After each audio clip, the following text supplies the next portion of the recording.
মহেশবাবু নতুন বিয়ে করে নিয়ে আসেন। তার মা তার এই বিয়েতে রাজি ছিল না, যার কারণে মহেশের মা তার বৌমাকে কিছুতেই মেনে নিত না। মিনু যতই ভালো ব্যবহার তার সাথে করুক না কেন, তার মন ভরতো না কিছুতেই। কিছুদিন পর মহেশ যখন কাজের উদ্দেশ্যে শহরে যায়, তখন বাড়ির মিনু ও তার শ্বশুর শাশুড়ি থাকে। একদিন মিনু যত্ন সহকারে তার শ্বশুর শাশুড়ির জন্য তার পছন্দের খাবার তৈরি করে। আজ কি রান্না করেছো তুমি বৌমা? দাও, আমাকে তুমি খেতে দাও। তোমার হাতে রান্না করা খাবারে একটা আলাদা রকম স্বাদ আছে, যা আমার জিভে লেগে থাকে।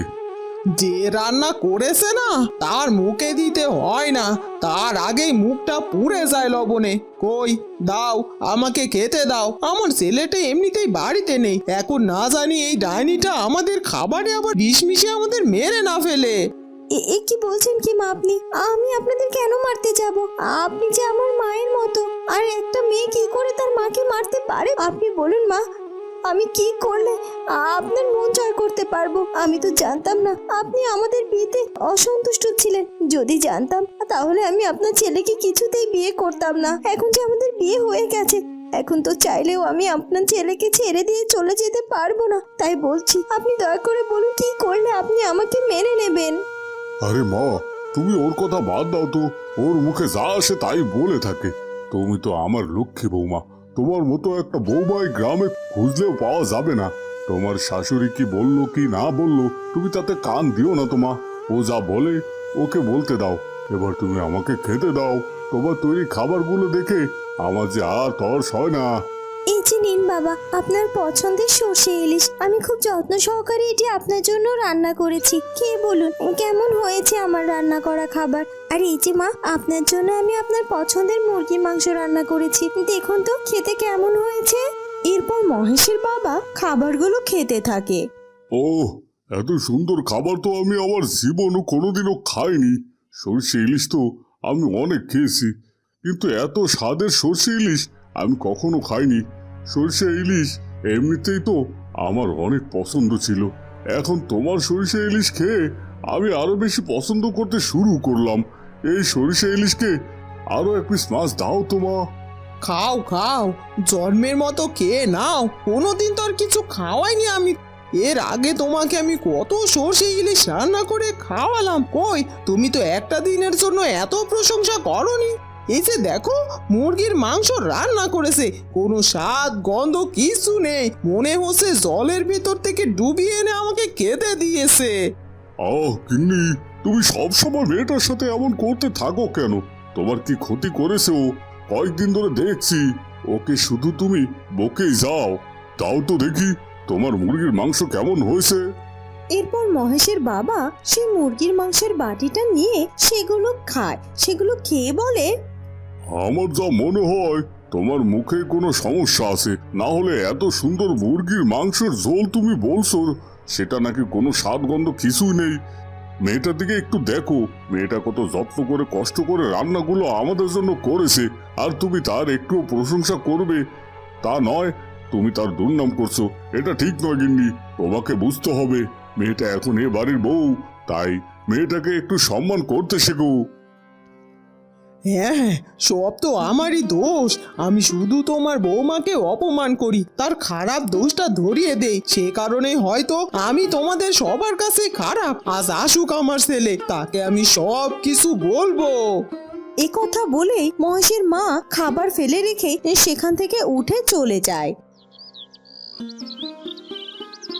কিছুদিন পর মহেশ তার কাজ থেকে বাড়িতে ফিরে আসে এবং মহেশের বাবাও একটা বিশেষ কারণে গ্রামের বাইরে যায়। আর মহেশের মা মহেশকে ডেকে নিয়ে মহেশকে অনেক কথা বলতে থাকে।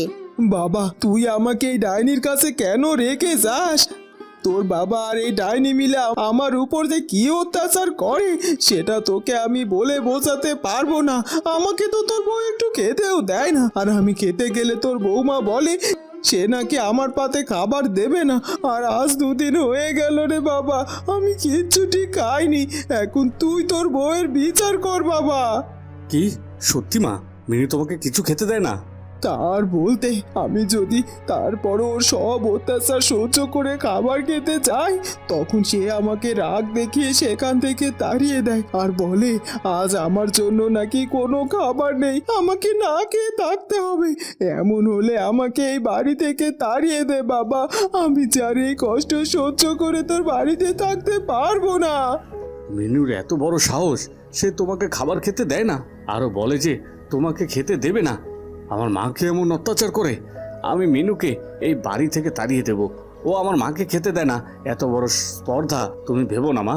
মিনুকে তাড়িয়ে দিয়ে নতুন একটা বিয়ে করে আনবো, যে তোমাকে সব সময় খেয়াল রাখবে। এই কথা বলে মহেশ রেগে বেগে তার ঘরে গিয়ে পৌঁছায় আর মিনুকে বলে, মিনু, মিনু, তুমি এখনই আমার বাড়ি থেকে বেরিয়ে যাবে। তুমি আমার মাকে খেতে দাও না, তোমাকে আমি আর এই বাড়িতে রাখবো না, এই বাড়ি থেকে তাড়িয়ে দেব। তুমি এক্ষুনি এই বাড়ি থেকে বেরিয়ে যাও। কি বলছো কি তুমি এসব? আমি মাকে খেতে দিই না, কিন্তু আমি তো আমার মায়ের জন্য পছন্দের খাবার তৈরি করে মাকে প্রতিদিনই খেতে দিই, কিন্তু মা তো আমার খাবার পছন্দই করে না, উল্টে মাই তো আমাকে অপমান করতো। আর তোমার যদি আমার কথা বিশ্বাস না হয় তাহলে তুমি বাবাকে জিজ্ঞাসা করতে পারো। আমি তোমাকে বিশ্বাস করি না, আর তুমি আমার মাকে সত্যি খেতে দাওনি। আর আমার মা যেহেতু বলেছে যে তুমি তাকে খেতে দাওনি, তাহলে তুমি তাকে খেতেই দাওনি। তুমি মিথ্যে বলছো, আর আমার মা কখনো মিথ্যে বলে না। তুমি আজ এই বাড়ি থেকে বেরিয়ে যাবে, আর কখনোই তুমি আমার বাড়িতে ফিরে আসবে না। যাও, এখনই তুমি আমার বাড়ি থেকে বেরিয়ে যাও, আমি তোমাকে ত্যাগ করছি। মিনু তার স্বামীর কথা একেবারে অবাক হয়ে যায়, আর তার স্বামী তাকে ত্যাগ করায় সে অনেক কাঁদতে থাকে, আর সে মন খারাপ করে বাড়ি থেকে চলে যায়। বিকেলে যখন মহেশের বাবা বাড়িতে ফিরে এসে তার বৌমাকে দেখতে না পায়, তখন সে তার বৌমাকে ডাকতে থাকে। বৌমা, ও বৌমা, কোথায় গেলে বৌমা? আমার যে অনেক তৃষ্ণা পেয়েছে, তুমি একটু জল খেতে দাও মা। তখনই মহেশের মা এক গ্লাস জল নিয়ে এসে মহেশের বাবাকে খেতে দেয়। আচ্ছা গিন্নি, বৌমা কোথায় গো? তাকে যে দেখতে পাচ্ছি না। আমি কোথাও থেকে এলে তো সে আমার জন্য জল নিয়ে আসে, আর আজ যে তাকে দেখতে পাচ্ছি না, কোথায় গেছে সে? কোথায় আর যাবে, মহেশ তাকে এই বাড়ি থেকে তাড়িয়ে দিয়েছে। আমি আজ অনেক খুশি, আমার মনের আশা যে এবার পূরণ হয়েছে গো। এইসব কি বলছো কি তুমি? তুমি এতটা স্বার্থপর কিভাবে হতে পারলে? মেয়েটা দুজনের জন্য কত কষ্ট করে, এত কিছু করে, মেয়েটিকে কখনো তুমি তোমার নিজের মেয়ে ভাবতে পারলে না। আজ তুমি ষড়যন্ত্র করে তুমি তোমার ছেলেকে দিয়ে তোমার বৌমাকে বাড়ি থেকে তাড়িয়ে দিয়েছো। থাকো তুমি তোমার বাড়ি নিয়ে, আমিও চলে গেলাম আমার বৌমার কাছে। এরপর তখনই সেখানে মহেশ চলে আসে। সে আর তোমার বৌমা নয়, আমি যে তাকে ত্যাগ করেছি। তুমি তার কাছে যাবে কি করে? সে যে আমার মাকে খেতে দিত না, আমার মা খেতে গেলেই সে আমার মাকে তাড়িয়ে দিত, আরো অনেক অত্যাচার করতো আমার মায়ের উপর। তাই আমি তাকে বাড়ি থেকে তাড়িয়ে দিয়েছি। ও আর কখনোই এ বাড়িতে ফিরে আসবে না বাবা। তুই কি জানিস, তুই কি চলে যাওয়ার পর থেকে প্রতিদিনই মিনু তোর মাকে তোর মায়ের সকল পছন্দের খাবার রান্না করে খাওয়াতো, তাকে কত সেবা যত্ন করতো, কিন্তু তোর মা তো সেগুলো খেয়েও এবং যত্ন নিয়ে তার দুর্নাম করতো। কে বললো তোকে তোর মাকে মিনু খেতে দিত না? কেন? মাই যে বললো মিনু খেতে দিত না। মা খেতে গেলে মিনু মাকে তাড়িয়ে দিত। আমি তো মায়ের কথা মতোই মিনুকে এ বাড়ি থেকে তাড়িয়ে দিলাম। তাহলে কি আমি ভুল করলাম? তোর মা তো মেয়েটাকে কখনোই দেখতেই পারতো না, সবসময় মেয়েটার দোষ খুঁজতো। মেয়েটা যে তার নিজের মায়ের মতো ভাবে সেটা সে কখনোই বুঝতে পারলো না। আর এখন তোর মা ষড়যন্ত্র করে মেয়েটাকে বাড়ি থেকে তাড়িয়ে দিল। এখন তুই থাক তোর মাকে নিয়ে, আমি আমার বৌমার কাছে ফিরে গেলাম। কি বলছো কি বাবা?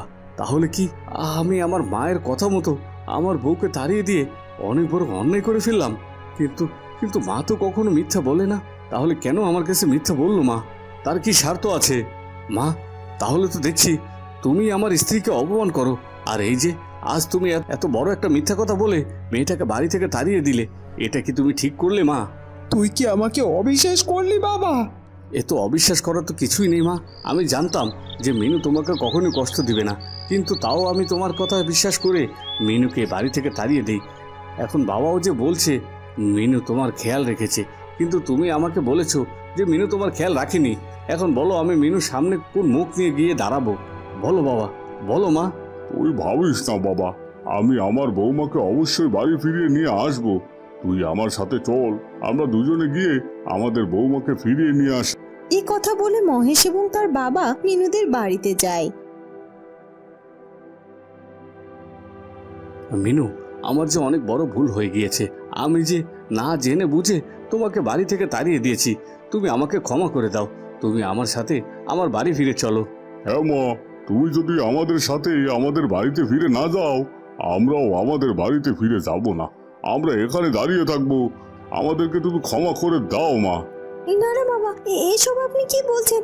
আমি আপনাদের ক্ষমা করার কি? আপনার ছেলের ভুল বুঝে আমাকে ফিরিয়ে নিতে এসেছে, তাহলে আমি কিছুতেই তাকে এভাবে খালি হাতে তাড়িয়ে দিতে পারি না। মা বয়স্ক মানুষ, সে না হয় না বুঝে একটু এরকম করেই ফেলেছে, তাতে আমি একটু রাগ করিনি। চলুন, আমি আপনাদের সাথে যাব। আর হ্যাঁ, আমি মায়ের জন্য কিছু একটা বানিয়ে নিয়ে আসছি বাবা।